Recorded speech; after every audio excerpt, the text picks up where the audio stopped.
Hello. It has been a while since my last upload, and so I have a story to tell you. Back in around 2021, I was about 15, I got into the game of chess. I started playing after watching the Queen's Gambit, and I thought chess was a measurement of intelligence, so lock in, gotta play good. In playing chess, I got to around 1,000, I think in 3 months. Which I think is pretty good, like, you know, not too bad, maybe even like 2 months. And then I kind of got hard stuck 1100. When I hit 1100, that's when I realized that there's levels to this game. I then ended up getting smoked in every single match I played and got so tilted that I threw my phone across the room and unsubscribed from every chess channel that ever existed because I never wanted to look at chess ever again. In my opinion, very reasonable reaction. But as time went on, I eventually faded out of interest and just decided I didn't really want to play the game. I then discovered Balatro, and that's probably where you know me from. Now, I love Balatro, but over the past few weeks, I've kind of started to plateau a little bit. I'm a little bit less excited to open the game, I'm getting a bit of burnout. And so, on a dark, windy night, I was scrolling TikTok and I saw a chess clip. And I thought, maybe I'll play a game of chess. And that's where the story all starts. I have played every single day for the past 2 weeks, and I even made a brand new account with my awesome StimDit YouTube name, just so people know that I'm super famous. And the first game I'm going to show you is against your home address. Now, 300 elo and then 572. I did my placement matches, and now when you take a big break from chess, all the information is there, like the knowledge of how to play the game is there. However, it is so much harder to like weaponize it, and you just end up forgetting a lot of things. So I'll break you through this game. You know, I play the Caro-Kann, though I don't. I think I sort of do. Okay, yeah, this is sort of a Caro-Kann. I don't know if it's like a certain variation. Yeah, also an interesting thing is I've noticed that a lot of chess players now, 300 elo back in the day was a lot lower skill than it is now. I feel like a 300 elo kind of has a basic understanding of how the pieces work, whereas back in the day it was just, you don't even know what goes where. So I miss a completely free pawn with an attack on the queen. Very intelligent play, but we keep moving. This is my first game back. We get a bishop check, obviously just block. And then we just develop. I know that developing is good. Developing is awesome. Castle, you know, nothing too wrong with it. Takes. I take with the queen, because I guess I wanted to trade queens. He doesn't want that. Basically give him knight development for free. I guess, I mean, I don't think this is too bad. There's a lot of question marks, but I don't think it's necessarily the worst thing in the world. He attacks a rook. I decide, I did see this, by the way. I decided that I don't think it was that important. Because we just have a lot of stuff going on here, and also that bishop. So yeah, pin, nothing you can do. As the game goes on, you just clean up a little, and it is mate in 3. Guess how long it takes me to actually get the mate. 1, 2, 3, 4, 5, 6, 7, 8, 9. It took me 9 moves. I don't know how. It was like mate in 1 about 1,000 times there. Mate in 2, you know. But I guess it just didn't come as naturally to me as anymore. But that's where the obsession began. I'm going to take you through a lot of games as we climb the rating ladder, as I slowly get better and better at this stupid little board game. So the game you're seeing, we climbed a little bit of elo, we got 719. I think this was during my placement matches. Now, I pushed the pawn here, which is actually counterintuitive to the Caro-Kann, because you just want to, I don't even know if this is a Caro-Kann, but I think I was trying to play the Caro-Kann. The whole point is to put your bishop on g4, because now this knight move is not punished at all, realistically. But trying to pin the knight so that we can take that. Doesn't quite work. And then, yeah, I mean, this is fine. I don't know why it castled into that, but no fear. I think I literally said to myself in this moment, I am not afraid. I don't know why I do that. It's a little bit spooky, but you know, it's basically equal. Slowly losing my little bit of advantage, but I do think like a 700 elo level plus 1 on the eval bar is basically fake. It's not much. But I kind of like my pawn chain. Obviously, I can't defend against the knight, so I just lose the rook. And then yeah, I completely blunder. So I don't know what my idea was here. He plays bishop here. I'm not sure what his best move was. Yeah, just kicking my knight out so that he can take my rook. And in this moment, I completely blundered mate in one. My idea was that he can't get in. And this, you know what, I can't even just, I don't know what this was. I think it was because I was afraid of the pawn being pushed. And there wasn't really any way to defend it, so I was like, oh, this is genius. Bishop to e8, protecting the square. Nope. It's just mate in one. It's just mate in one. So this is my first loss that I suffered. Now, I'll show you one more game. Now, this game is interesting because, can you see this? Closed, fair play. So this guy was cheating. Or girl, you never know. Game starts off with the scotch. I quite like the scotch at this level. It's quite nice because this is just pretty chill. You know, even with trading off the queen, it's nicer with a queen on d4. But you know, you have a lot of output here, many ideas to jump in. So we just play that, and as you'll see, I completely end up demolishing this guy. Until I'm not gonna use the eval bar here. But I completely and utterly throw this game. Now, this is where the chess rage comes in. But I had a feeling, I don't know why, I had a feeling that after this, there was some point here where it felt like he turned on an engine.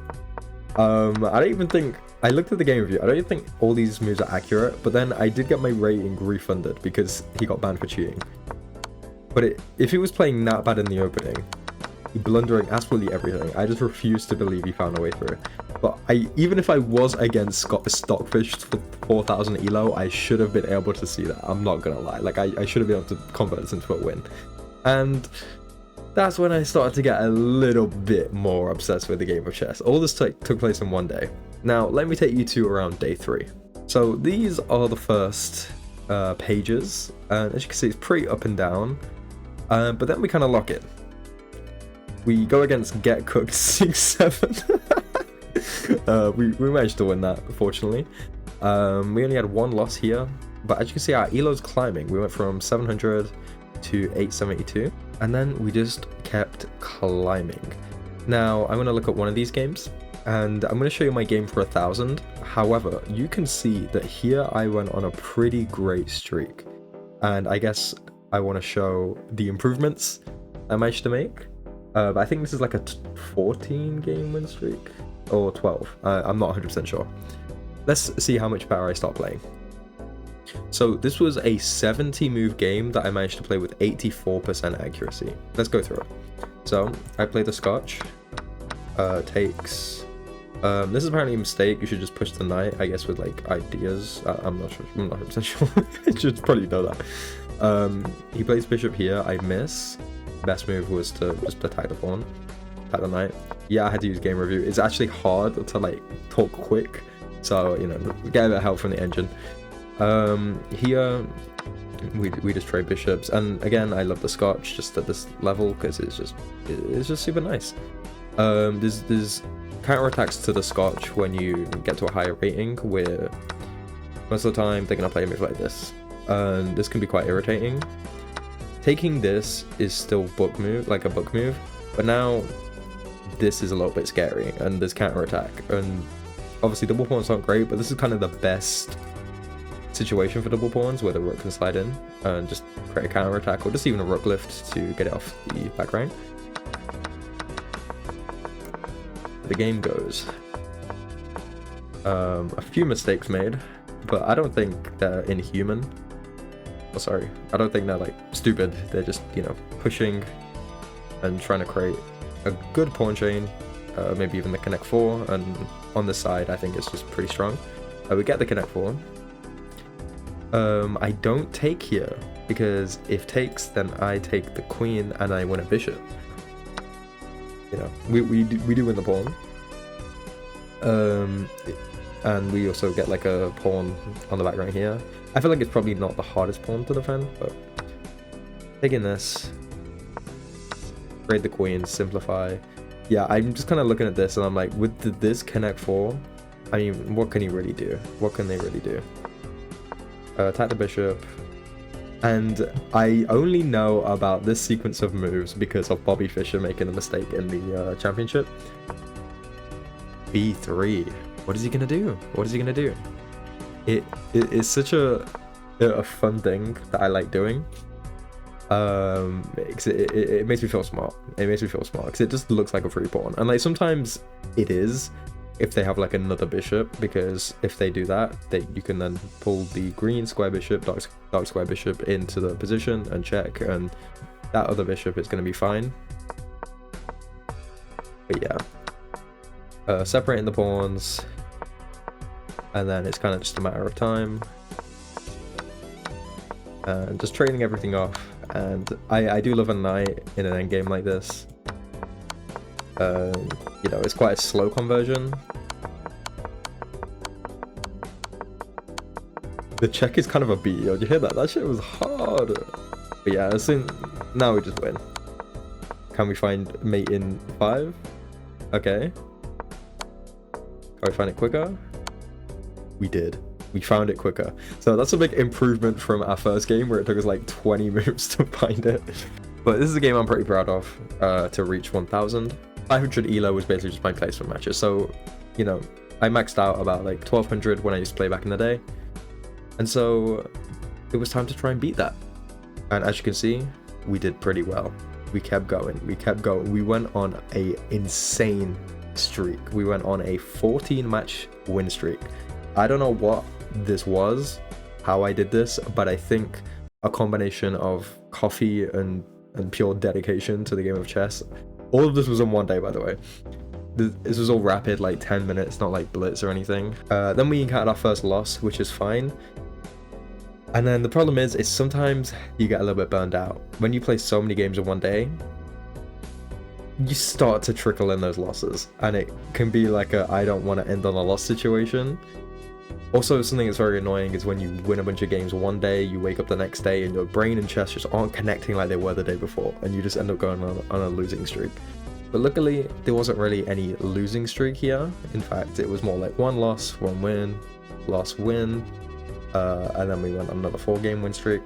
As you can see, my accuracy, you know, it sometimes high, sometimes like 80, and then it's like 57 here. You know, like not very good.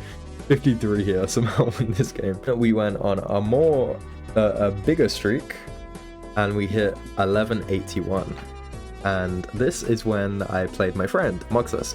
Now, you might know Moxus from Balatro if you watch the channel. So, Moxus is a very good Balatro player who has taken many of my world records. He's kind of my arch rival in terms of Balatro. Obviously, people have beaten my world records before, but me and Moxus just had a bit of a rivalry going on for a little while. Turns out this guy is 2700 on Lichess. I think Bullet, 2700. Yeah, you heard that right. And we played him in a friendly match. He got 92.6%, and this was not my strongest game, I'll be honest. I played this pretty bad. I like going against this Scandinavian. Is that the Scandinavian? No, I'm tweaking. I don't think it is. Wait, is it? No.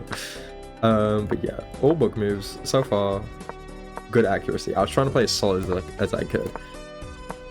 And what you'll see with Moxus is when you play a higher rated player, your mistakes get punished a lot. So just one little mistake. Apparently this is a mistake. This is +1 on the evo. And I find, hang on, I don't remember this. So knight takes, why is that a brilliant move? Ah, yeah. So I played it not knowing it was brilliant, because after knight takes, you take this, and then you take the bishop. So yeah, that was a line that was very interesting, but as you can see, I completely gave up my advantage by just doing whatever that was. Then we develop And I think I just said fuck it because I knew I made a mistake there, and I just sacked the bishop for no reason, and I plundered mate. But then we played another game. This game was a lot stronger. I played much better. This was basically after. I basically just got back from work. I wasn't playing super well, and so I wanted to play well.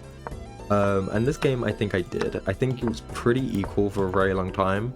And it kind of highlighted that I'm not 100% sure of what to do in the middle game. When something's locked down like this, it's a little bit tricky to break through. Obviously, bringing the bishop in. This is a mistake, apparently. That's best.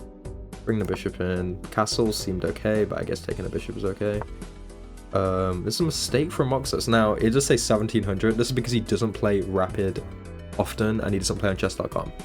He did get to 2000 rating on Rapid just for the love of the game, pretty easily, actually. So yeah, this isn't an accurate depiction of his rating at all.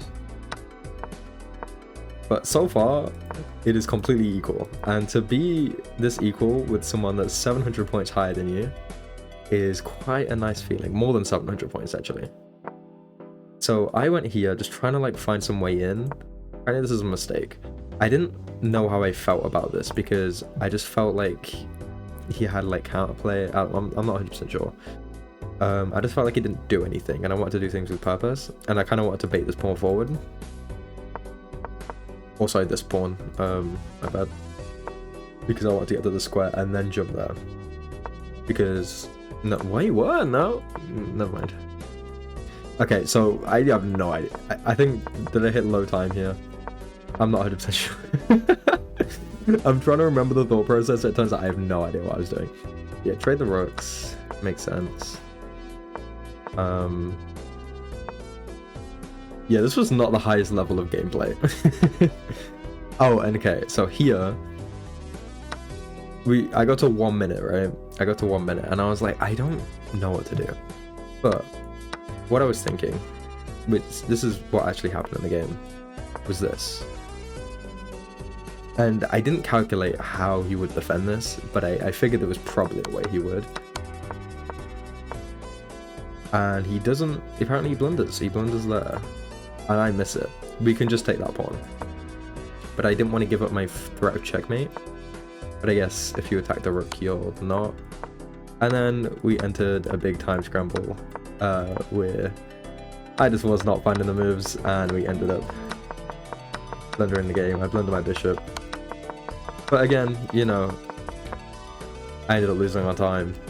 I was pretty proud of myself for how well I held the position together and kind of like made him think. He was using his clock too, which is also a good sign. Like, he was on the exact same amount that I was. He was explaining a few moves to me. But yeah, I was proud of this game. And playing Moxus didn't help immediately. I think I played some games that same day.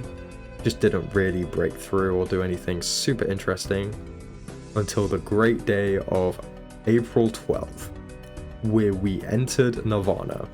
This is where your brain and chess just connect like lovers meeting in Italy. I don't know, shout out Italy, Moxus is from there. And everything just made sense. Every game felt easy. So we went on our biggest win streak, and it's like, there's so much green here, it fills up the whole page. We went on a 15-game win streak. This guy, and we still beat him. We beat this guy, and we managed to climb to 1300. And then the next day arrived. We went on a 4-game loss streak. Oh wait, no, we played Moxus again. We played pretty well against him again. So we actually only lost twice. No, we lost once. Never mind, ignore me completely. Yeah, I'm not that bad. I just saw the red. I forgot what took place. Yeah, Moxus climbed the ratings a little bit. And then this is when we actually played. So we lost 2, we won 1, we lost. And I kind of started to think I'd reached my rating peak now. Obviously, you know, it's too soon to say, but I just felt as though I'd reached that point where, like, okay, I'd have to like study for months to climb 100 elo again. I bring you to the past week where 1300, I somehow didn't fumble it. We actually started to play better than we ever had. So every game was at least like 70% accuracy. And I played against Coach Magnus. I think this is like probably a viable way of like training, but we'll do it more probably in the future. yeah, we just kept winning. And you know, the problem is like sometimes winning doesn't feel that rewarding, but losses feel so bad. And then we just went on another insane streak. This is where I shouldn't be streaking. I should be plateauing now. But we just kept winning. We just kept winning, and we just kept winning. And now we were going against 1400s, and we were still beating them. And now, I guess I'll show a game, because I haven't shown one in a little while. Played 86.6% accuracy, you know, nothing too crazy.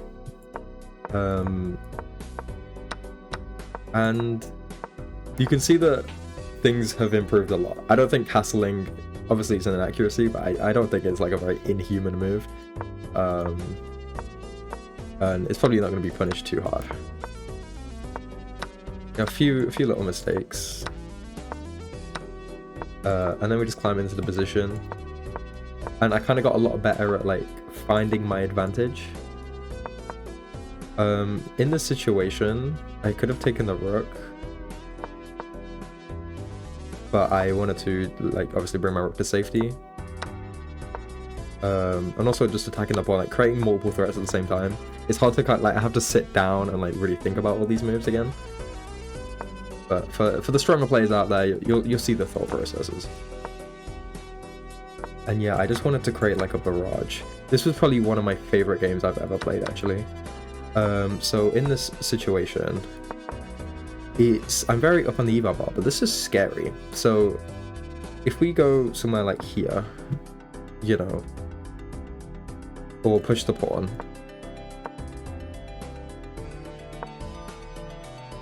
this is very scary. So he goes here, trying to like create some threats, I guess.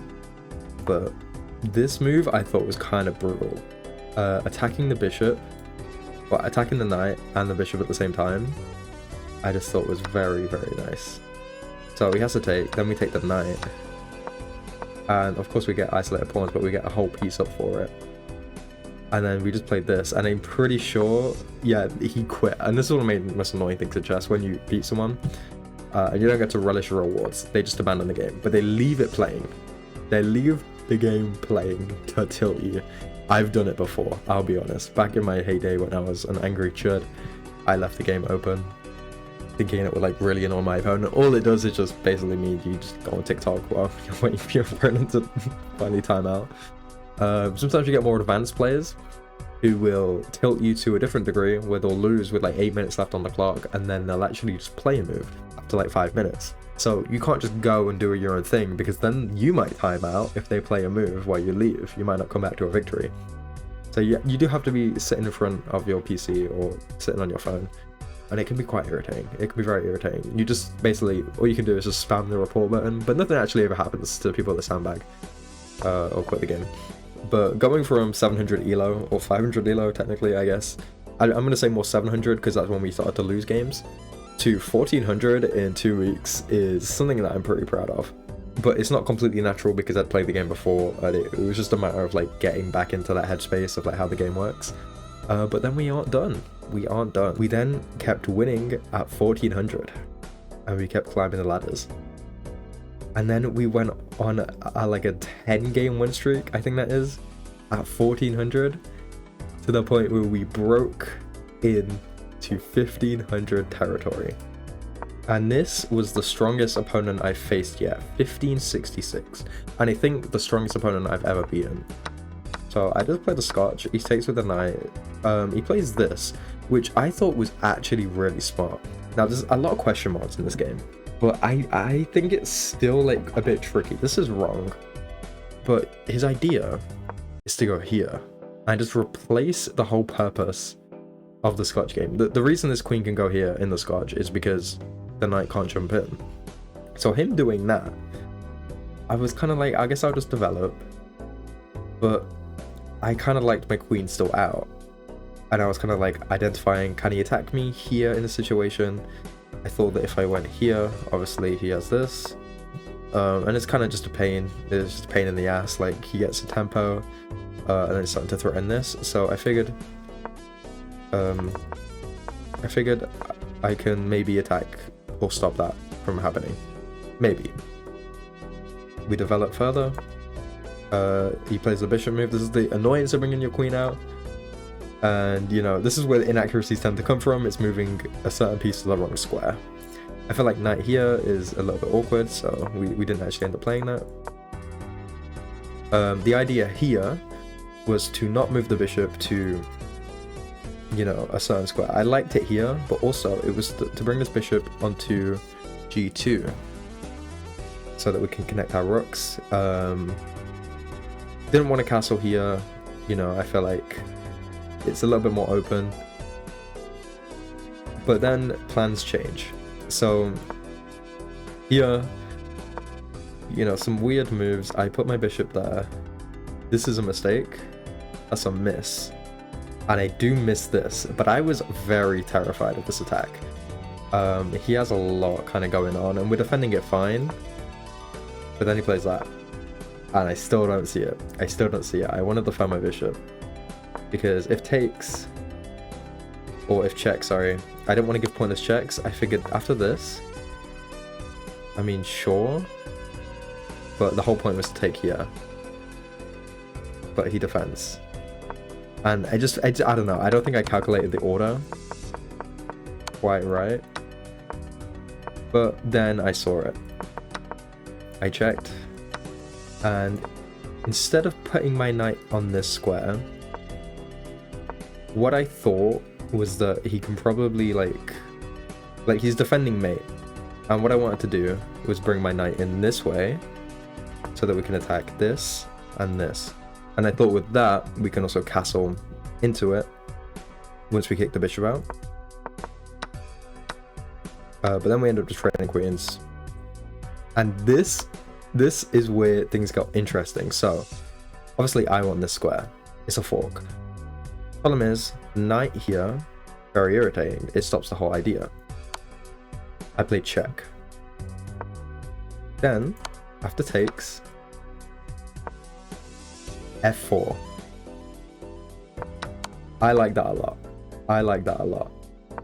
We get to trade the piece.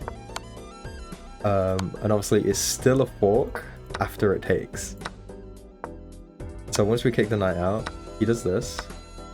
He takes that, but he's also attacking our bishop.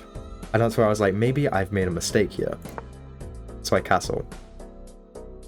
Because if takes, or if he moves the rook, but if takes, I pin. And he can't play this, because then I have this. And I calculated that, and that made me feel really smart.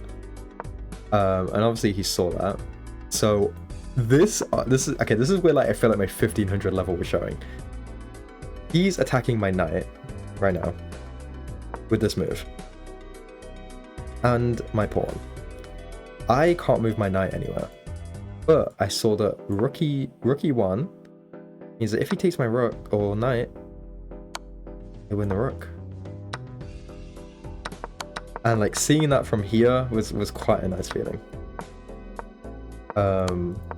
And he doesn't quite do that, but then we get the knight out and we just play this, and this endgame was played with 100% accuracy.